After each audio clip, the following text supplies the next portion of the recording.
Chapter 20, Phylogenies and the History of Life. All of these organisms depicted here evolved from a single cell 4 billion years ago. We also share ancestry with bacteria and other prokaryotic organisms. Phylogeny is the focus of this chapter and is the evolutionary history and relationships of an organism or group of organisms. Systematics is the organization and classification of organisms based on evolutionary relationships. As diverse as all of these organisms appear, they are all related to each other, distantly that is. For starters, all of these organisms have eukaryotic cells, which are nucleated cells with linear DNA and organelles. Since the diversity of life is so vast, it can be overwhelming to solve the relatedness between species. Scientists use phylogenetic trees to depict visually the relatedness between groups of organisms. Phylogenetic trees serve as a hypothesis of our evolutionary past, as it is impossible to confirm these relationships since we can't go back in time. These trees come in two forms, and the ones displayed shows the same information. First is the rooted trees, as we see on the left, which shows a single ancestral lineage depicted by a single trunk on the bottom or left of the image. An unrooted tree doesn't show ancestry, but still shows the relatedness among species. When viewing rooted trees, the goal is to determine common ancestry. A branch point indicates where a single lineage evolved into a new one. If it remains unbranched, we call this a basal taxon. Sister taxa represent two lineages stemming from the same branch point. Finally, a polytomy represents three or more lineages stemming from the same branch point.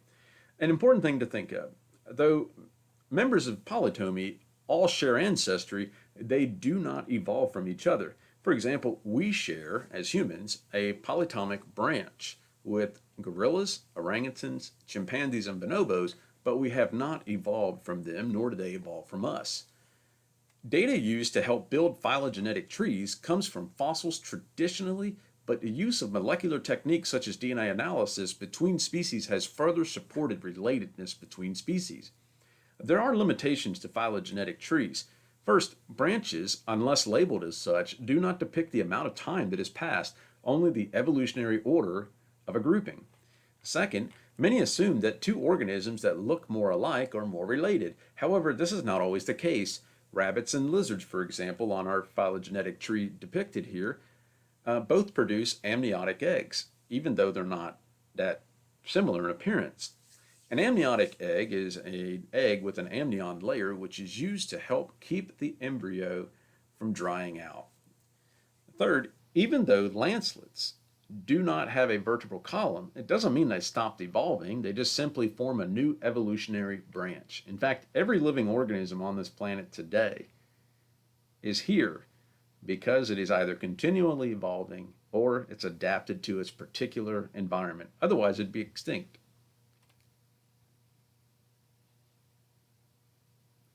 While systematics helps to arrange organismal groups by evolutionary relatedness, taxonomy helps to construct a classification system where each organism is placed into increasingly more inclusive groupings.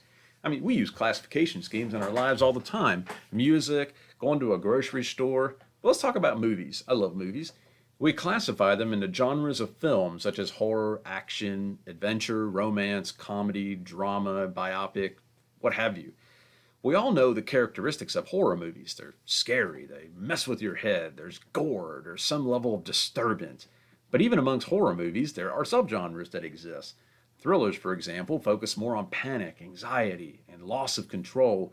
Gore focuses on murder and extreme violence, and ghost movies feature ghosts. Regardless, we know these classification schemes based on characteristics of genres and subgenres.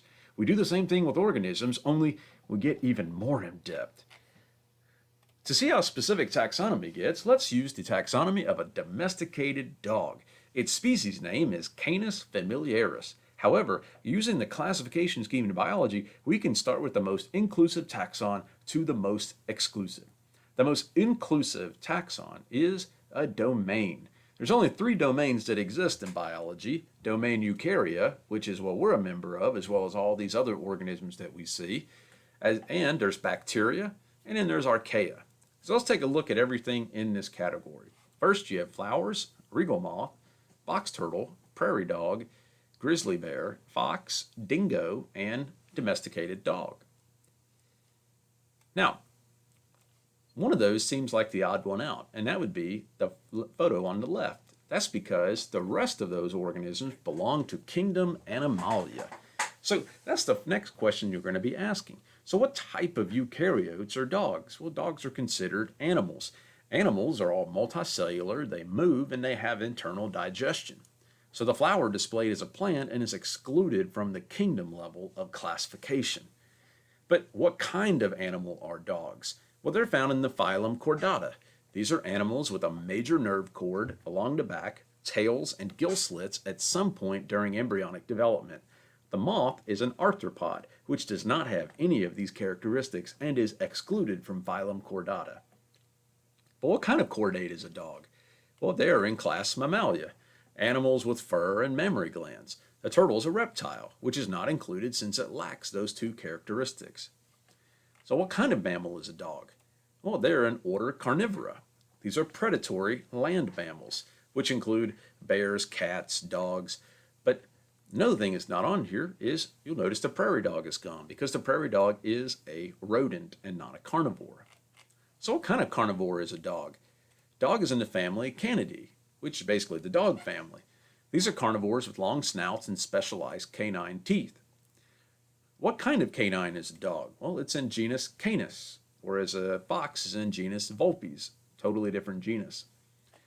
Finally, the dog is in species Canis familiaris. An organism's taxonomy changes with new fossil and DNA evidence. Even though a hippopotamus looks pig-like, its closest relatives are actually the whales.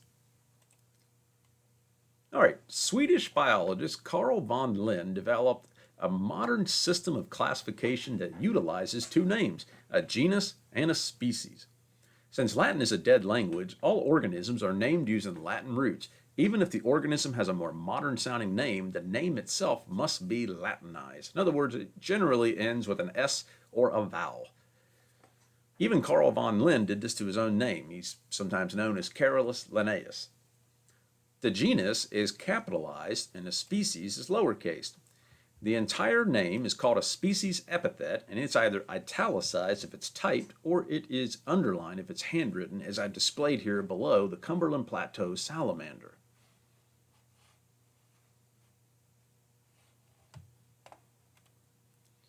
So why do we use scientific names? As mentioned previously, Latin is a dead language because it is no longer actively spoken or being revised as is the English language. While all languages provide names for common organisms, there are problems using common names. Only one correct scientific name is found for each species. So here's some problems with common names. First, many common names may be given to the same species. Puma concolor has over 130 different common names, including mountain lion, Carolina panther, puma, cougar, etc. Cultures and multiple languages have different names for the same animal. This is the case for the crayfish, crawdads, crawfish, mudbugs, and my favorite, crick lobsters. Common names do not reflect evolutionary relationships. Prairie dogs, for example, are not dogs. They are a ground squirrel. So in order to correctly classify animals into groups based on evolutionary relatedness, scientists must look at two types of evidence: morphology, which is the study of form and function, and genetics. As a general rule, organisms that appear similar are likely to be more closely related than those that don't. But there are plenty of exceptions that exist in which two organisms look alike but are distantly related. Bats and birds are an example where we can apply homologous and analogous structures. Homology is having similar structures due to common ancestry. Since birds and bats evolved from different reptile lineages, they retained the same forearm bones. The color-coded arrows depict the same bones in each type. For example, the green-colored arrows represent the upper arm bone called the humerus. The two lower arm bones, represented by the orange and blue arrows, are the radius and the ulnus. The yellow arrows are going to depict the wrist bones, and in the red arrows depict the finger bones. So even though they have the same types of bones, they are situated a little bit differently based on their genetic lineage.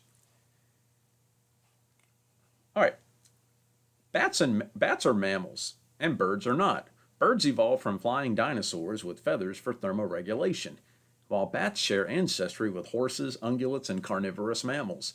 Analogy gave both birds and bats flight since environmental pressures triggered flight genes and not shared ancestry.